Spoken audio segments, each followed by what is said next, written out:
Bonjour Sébastien, Et bonjour. quelles sont les nouveautés du musée en 2024? Alors les nouveautés physiques, on va dire qu'on a encore de nouvelles pièces dont on nous a fait l'acquisition. Par exemple des œuvres de Mozart, on a des masques de plâtre, de nouvelles affiches, de nouvelles maquettes. Enfin, on enrichit notre collection de mieux en mieux en fait. Et après la nouvelle l'actualité, pardon, c'est que nous sommes aujourd'hui participants comme partenaires à des expositions à Nice pour le carnaval, une au Palais Lascaris et une à la Villa Masséna.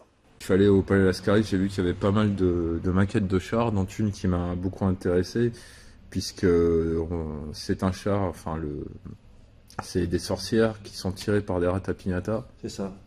C'est ça, c'est un char réalisé par Jean-Pierre Taningo, qui a imaginé ce char.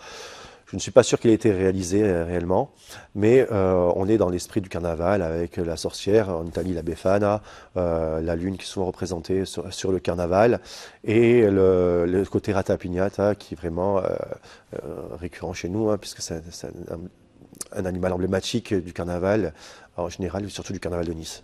Il y a une grosse tête que tu as peint, qui est exposée. Il y en a plusieurs. On en a mis 3 d'ailleurs. Il y a une niçoise, il y a un triboulet et un valet. Ce sont des têtes qu'on a fait. Après, les mascarons aussi, il y a quelques mascarons que nous avons fait nous.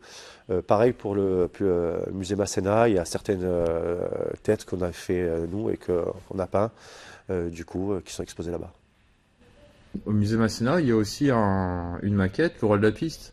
Oui, on a prêté le roi de la piste. Alors c'était un char qui a été réalisé c'est le dernier char qui a été réalisé par Monsieur Sidreau, en collaboration avec Jean-Pierre Pauvignat et Alex Mignonne. Donc c'était le dernier char du père de Annie qui a été réalisé. Cette maquette nous avait été offerte par Annie d'ailleurs. Et là, on l'a mise en exposition après l'avoir restaurée nous-mêmes. On l'a mise à disposition du musée Masséna, en plus d'autres pièces assez importantes, comme des moules qu'on a mis à disposition, des têtes, plein de choses, de documents. Et qu'est-ce que tu as pensé, parce que tu as dû te rendre, oui c'est logique, à tout ce qui est exposé au musée Masséna. C'est très bien, ça parle du carnaval, justement, à un point fixe à Nice, du coup, parce que nous, on est un peu excentré de Nice, pour le coup. Et donc là, ça donne une belle exposition. Alors, ça ne parle pas de tous les sujets du carnaval, ça, c'est un espace sur l'histoire du carnaval. On ne parle pas de la ratapignata, on ne parle pas de beaucoup de choses. Mais c'est pour donner l'essentiel, le but, c'est une exposition sur la pop culture et le carnaval de la pop culture. Donc, ça tourne tout autour de ce thème et c'est une belle exposition. Peux-tu nous parler d'Arthur Signorelli? Arthur, je l'ai connu tard. Alors, je l'ai connu tôt en tant qu'enfant et spectateur du carnaval, mais personnellement, à échanger, je l'ai connu tard. Mais c'est un personnage tellement attachant. Alors, comme tout carnavalier, il a commencé en bas. Son père était groupiste à l'époque. Lui, il est passé aussi, il était groupiste avant de devenir chariste, un des meilleurs charistes qu'on ait eu aussi. Il fait partie des précurseurs de ceux qui ont utilisé les moteurs sur les chars, et avec lui et Pauvignat, ce sont les premiers à utiliser des moteurs d'essuie-glace, des moteurs de machines à laver, de machines à coudre, de vérins hydrauliques. Et il avait une recherche sur le matériau à utiliser. Alors par exemple, ce char que vous voyez, là, il était fier.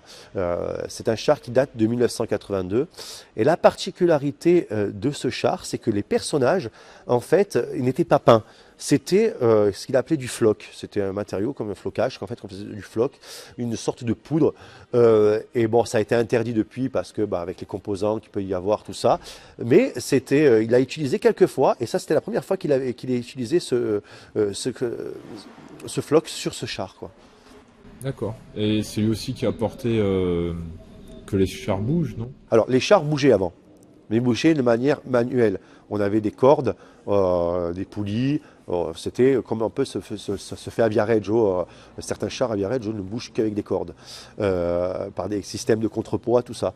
Lui a apporté déjà le système de mécanisme électrique, ou par vérin, enfin voilà. Et que reste-t-il alors aujourd'hui du savoir d'Arthur sur le carnaval actuel? On utilise encore des moteurs. Les moteurs d'essuie-glace sont encore utilisés. On utilise des moteurs de 220. Alors le moteur d'essuie-glace, c'est très bien parce que ça ne consomme pas. Et c'est très résistant, ça a une force. Alors c'est sûr qu'on va pas mettre un gros volume sur un moteur d'essuie-glace, mais pour faire bouger des petites têtes ou des mannequins ou des bras ou des mains, ça suffit amplement. Et après sur les vérins, bah, ça va être des gros personnages, tout ça, plutôt qui vont se déplier ou se replier. Mais il reste encore des traces, on utilise encore les moteurs au carnaval. Tu veux rajouter autre chose sur Arthur? Arthur, bah, nous manque hein, parce que c'est un personnage très attachant. Au-delà de le fait que ça soit un carnavalier, il avait plein d'histoires. Il faut savoir qu'il était résistant aussi.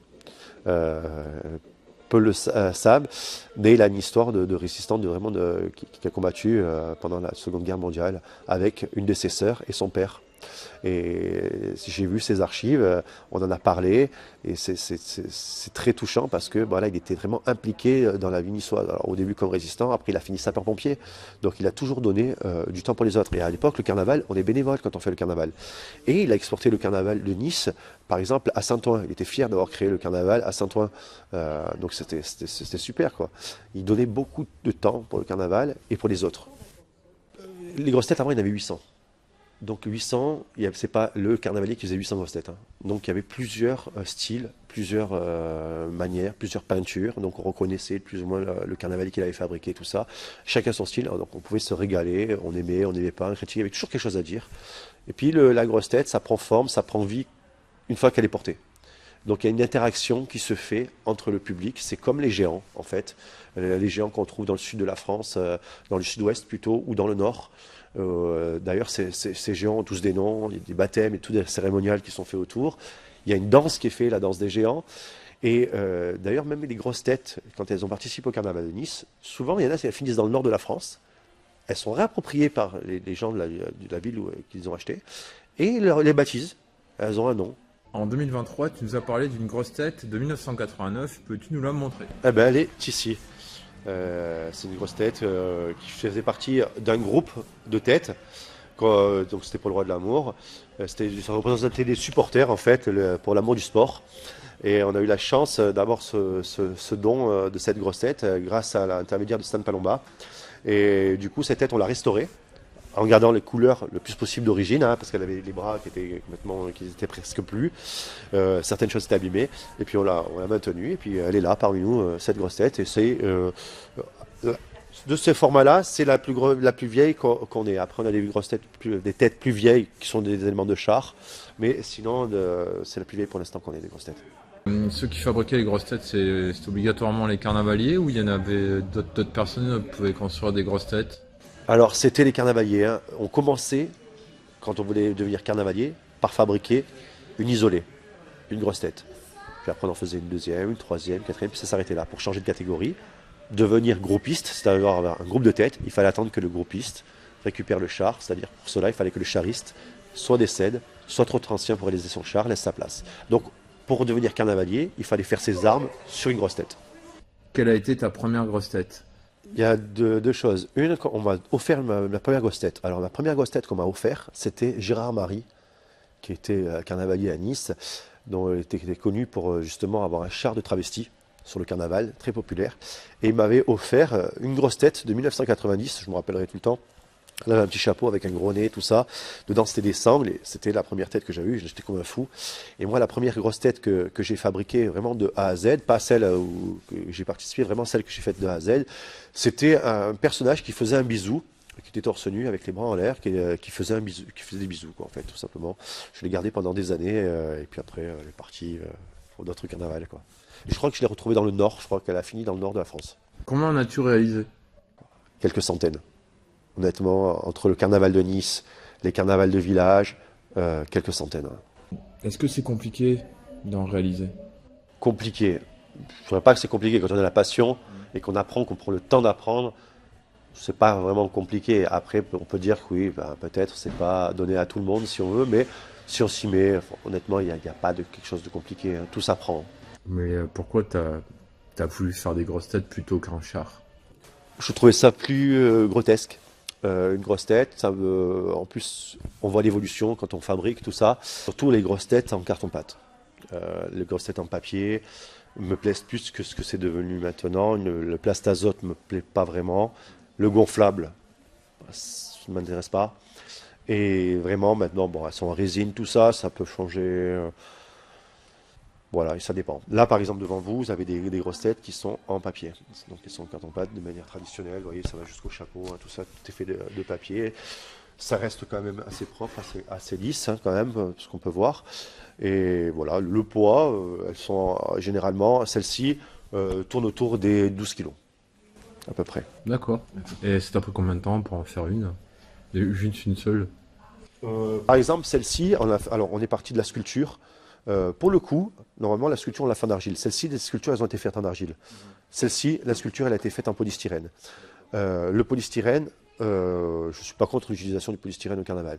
Le polystyrène, après, nous, par contre, il a fini comme recyclé, puisque la fleur a été utilisée dans un isolant. Elle a fini dans un mur de maison. Et donc, après, le moule, on l'a fait en polyester pour des questions de légèreté et de manipulation, parce que si je le fais faire à des enfants, tout ça, c'est plus facile, ça prend pas de coup de ça. Mais après, le tirage, vraiment, c'est du carton-pâte, quoi, c'est du papier. C'est du papier blanc. Ouais, avant c'était de la fiche quand tu mettais, mais pas classé, hein, ou du papier gris. Et là, c'est du papier blanc qui est fin, c'est du 80 grammes, c'est du papier assez fin. Et après, c'est pour bien prendre les formes, tout ça, et après tu mettras un papier plus épais. Donc, là, tu vois, il n'y a pas de colle de ce côté. Sinon, ça collerait au moule. Le but, c'est vraiment...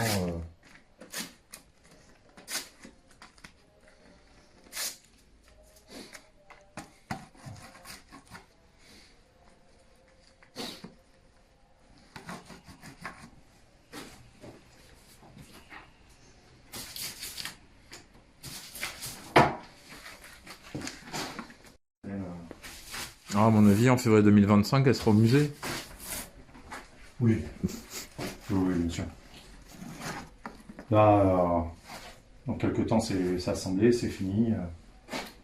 Après, ça va passer à la fabrication des bustes. Les mains sont faites, elles sont là, elles sont peintes.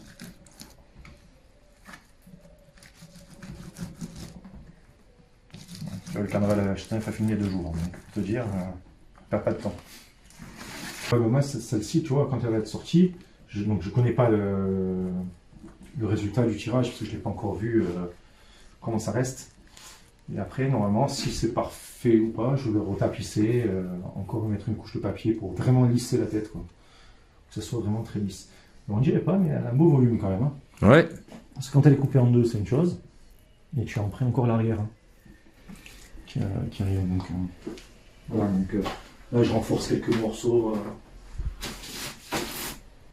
La tête, je mets des endroits, plus de papier ou pas. Le nez, c'est souvent fragile. Là, les joues sortent beaucoup, c'est des grosses joues. Il faut qu'elles soient solides à ce niveau-là.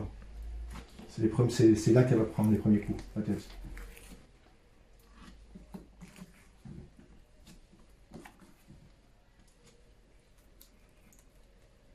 Après, elle n'est pas compliquée du tout à mouler. Elle est volumineuse, mais il n'y a pas de... Il y a de beaux détails lisses en fait, mais il n'y a pas de dents, il n'y a pas de... Voilà, donc tu gagnes le temps aussi. Quand il y a beaucoup de détails sur les petits yeux, les dents, les cheveux. Certains cheveux là, les cheveux c'est en lisse, je vais les faire à l'aérographe, au pistolet. Les détails sont juste volumineux sur les bords. Donc ça va relativement vite au moulage. Voilà, donc je mets des petites languettes, ça s'appelle des clés. Ça évite en fait que quand la tête va sécher, le papier se rétracte comme ça. Et comme ça, je tomberai pile avec la partie qui va se juxtaposer, quoi.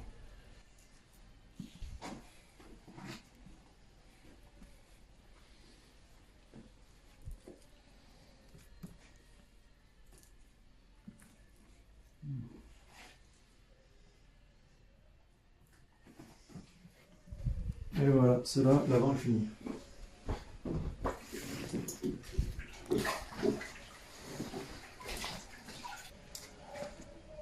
Et ça prend combien de temps pour sécher? Alors là, le séchage maintenant, ça dépend où je la mets. Si je la mets à la chaudière ou quoi, ça peut durer quelques jours,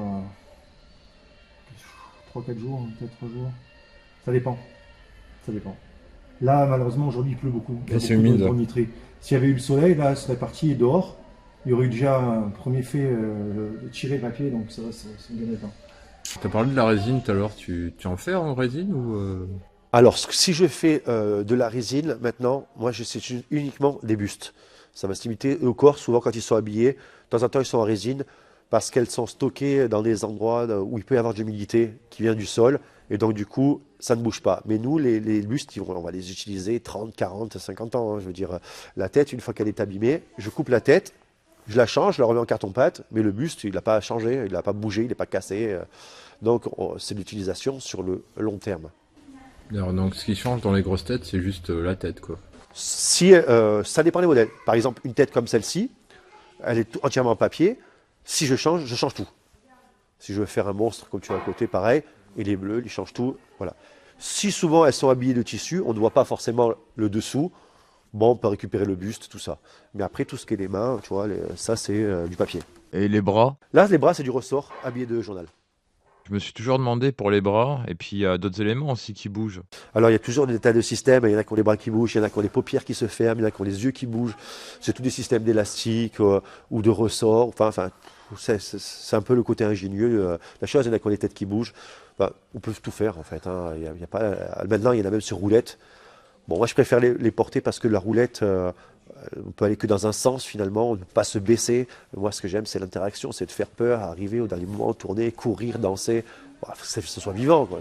Voilà, c'est pas un truc qu'on pousse comme un caddie, quoi. Ouais, parce que quand t'es enfant, les grosses têtes, généralement, t'en as peur. C'est ça. Mais moi, j'en avais peur. Quand j'étais enfant, j'en avais très peur.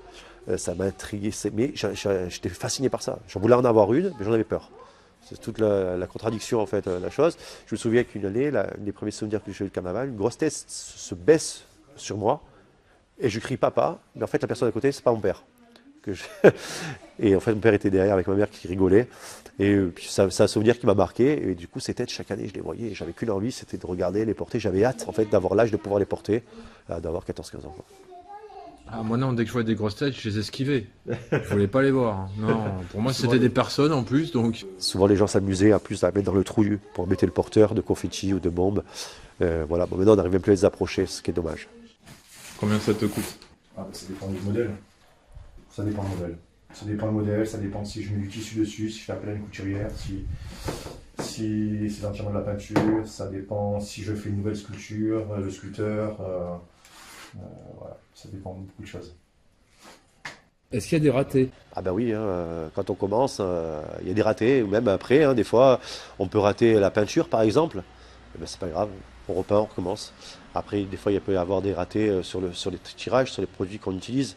La résine, par exemple, ça dépend si elle n'est pas utilisée à bonne température. Il peut y avoir des mauvaises réactions et ça peut faire un raté sur la résine. Elle peut ne pas coller. Le papier, c'est pareil. S'il prend l'humidité, qu'il a mal séché à un endroit, il peut y avoir des plis, tout ça. Donc, on rectifie le tir. Il n'y a pas de problème. Mais rien voilà, c'est réutilisable, quoi. Après, la grosse tête, ce que j'aime bien, c'est que demain, une personne veut faire une grosse tête, elle n'est pas obligée d'utiliser ces matériaux. Elle peut par exemple utiliser que du recyclage. Si quelqu'un décide de faire une grosse tête qu'avec des bouteilles, je veux dire des bouteilles de Vittel, de cristalline, tout ça, en les coupant, en faisant des fleurs, ben super, c'est du recyclage, on réutilise, on détourne un objet, et justement, je trouve ça formidable. La durée de vie d'une grosse tête.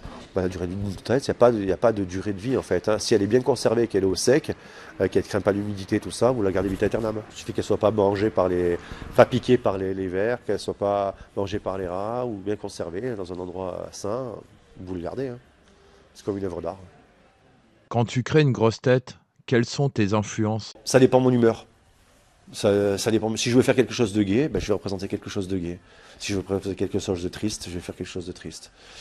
Voilà, ça va être mon humeur qui va faire en sorte. Si je veux faire passer un message, je vais faire en sorte que la grosse tête dise un message sur la satire. Par exemple, j'ai réalisé une grosse tête à Châteauneuf sur la demande des habitants de mon village, qui était censé représenter le maire de mon village. Ce que j'ai fait. Et ça a un succès fou, à part pour lui. C'est une vérité qu'on m'a demandé de faire. C'est notre vérité, c'est la vérité des habitants de mon village. Je l'ai fait.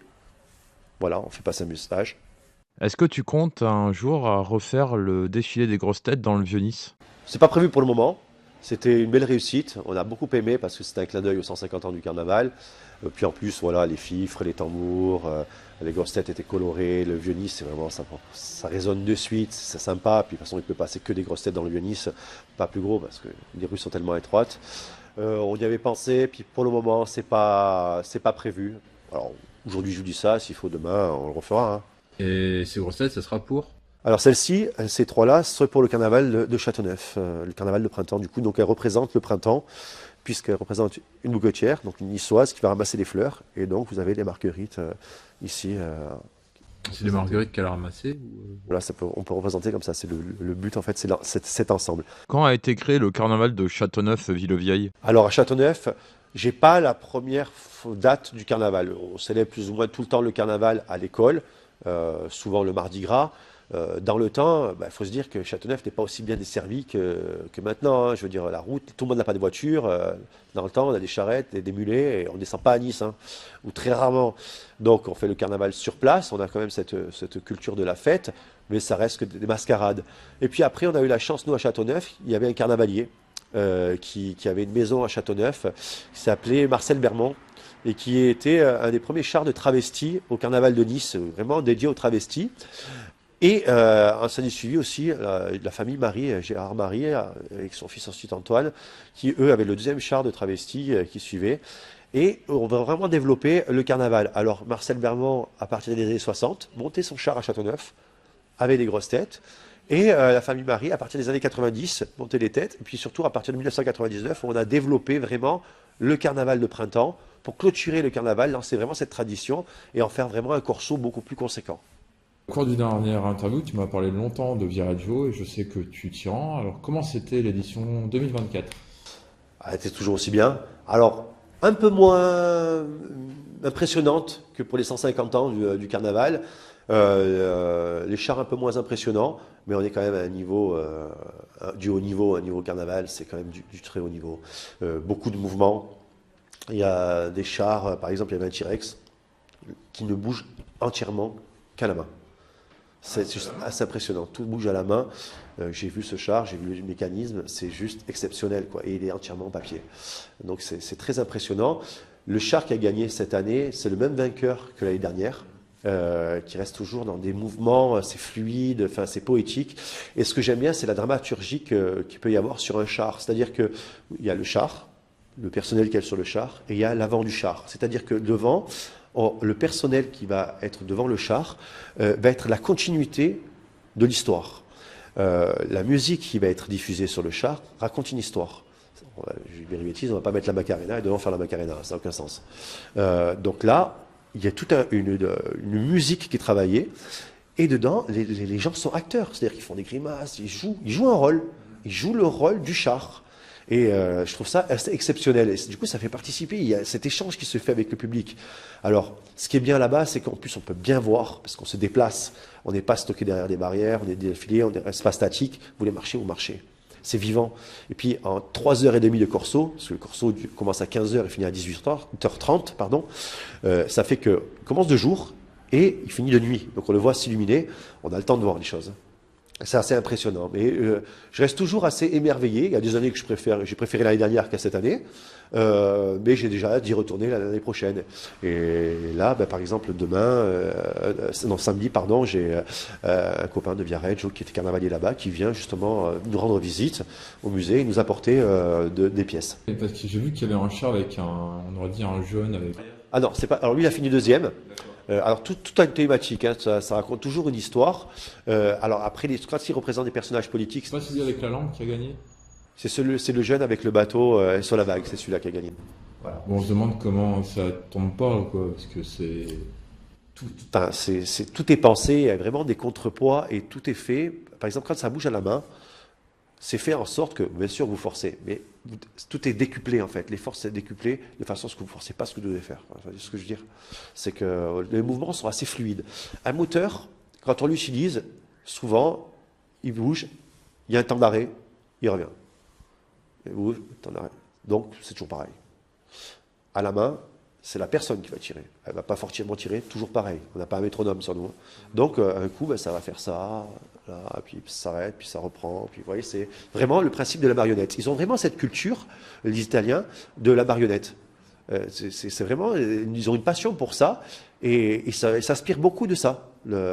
En France aussi, je pense qu'ils s'inspirent aussi certains, par exemple les machines de Nantes, où on voit certaines marionnettes qui se déambulent dans certaines villes en France, où on voit qu'ils sont plusieurs à tirer des cordes, se balancer et tout ça, et que ça fait que ça avance en même temps. Et enfin, c'est la personne qui donne vie au personnage, quoi. Je trouve ça exceptionnel, quoi. Effectivement. Bah, quand j'ai vu le jeune là, il y a la grosse araignée derrière qui vient et puis on dirait vraiment qu'il a envie. C'est ça, on dirait que c'est des personnages, c'est même intriguant, hein. C'est intriguant. L'année dernière, sur les 150 ans du carnaval de Viareggio, celui qui gagne, c'est un monsieur qui représente l'homme orchestre, en fait. Il a un tambour dans le dos, il joue de l'accordéon, et on le voit jouer, et sa barbe, en fait, ses cheveux sont faits de papier, on distingue à peine le visage. Mais c'est tellement fluide, tellement... on dirait que c'est vivant, quoi. Ça prend vie, on est plongé dedans, hein. On est vraiment plongé dedans. Et puis, voilà, comme les gens, en plus, à côté, sont acteurs, comme la musique, c'est un ensemble, en fait, qui parle. Et du coup, on est plongé, voilà, dans cette histoire qu'on nous raconte. Il y a aussi un autre carnaval que j'ai vu, et le char m'intéressait, parce que c'était le roi du carnaval, c'était un DJ.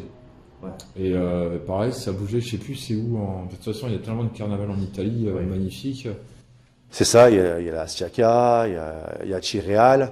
Alors, elles sont un peu moins importants que Viareggio, parce que des fois, ils se passent carrément dans la ville même. On se demande comment ils passent dans les rues. Très colorés, certains sont très colorés, sortent de nuit, il y a beaucoup de lumière, tout ça. Mais, enfin, c'est dans le monde, c'est bien, parce que chaque carnaval a sa touche. Quand on va, par exemple, en Allemagne, certains, c'est du crépon, quoi. Enfin, je veux dire, c'est des fleurs ou quoi. Enfin, je veux dire, c'est des carnavals comme ça. Enfin, chaque carnaval a sa propre identité. En France, il y a aussi le carnaval de Cholet où ils font souvent des portes ouvertes de leur hangar. Cholet, il y a plusieurs associations, hein. Chaque carnavalier a son char. Et ils ont la particularité d'avoir un corso de jour et un corso de nuit tout illuminé. Et ça reste encore un carnaval très très populaire parce que ce sont des bénévoles qui le font.